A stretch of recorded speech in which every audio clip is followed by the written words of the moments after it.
Si Maricel Soriano, ay isang Pilipinong artista sa telebisyon. Siya ay tinawag na, The Diamond Star. Siya ay naging aktibo mula pa noong 1971, na lumilitaw sa higit sa 100 mga kredito sa isang karera, na umaabot sa 50 taon.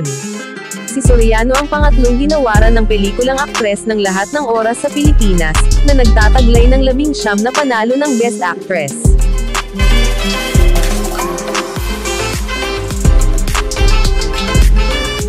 Sinimulan ni Soriano ang kanyang karera, sa edad na 6 sa showbiz, bilang isang bituin na bata, noong 1971.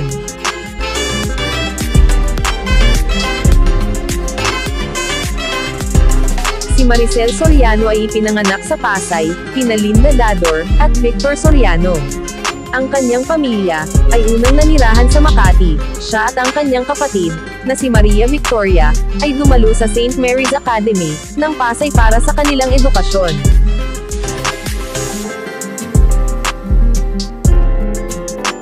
Mula sa inuupahang bahay sa Camuning, lungsod ng Quezon, nakatira siya ng malaya sa pag-upa, ng isang townhouse sa Midland Manor, sa Green Hills, San Juan, habang ang kanyang ina at mga kapatid, ay umupa ng bahay sa Xavierville, Quezon City, malapit sa Katipunan Road.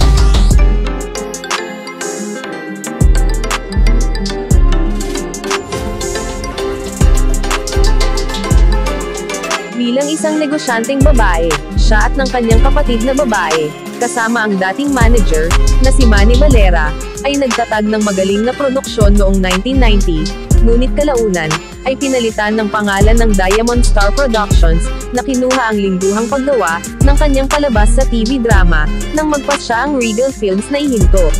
Pinalitan ito ng pangalan, na, The Maricel Soriano Drama Special, kasama ang kanyang kapatid bilang executive producer, habang siya ang tagagawa ng linya.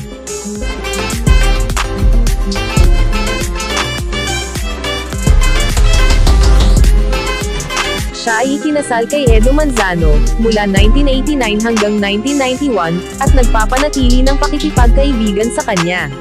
Bukod sa kanyang kapatid, na ina ng premyadong aktres na si Meryl Soriano, kasama sa kanyang mga kapatid sina Michael Martinez at dating child actor at negosyanteng si Mel Martinez.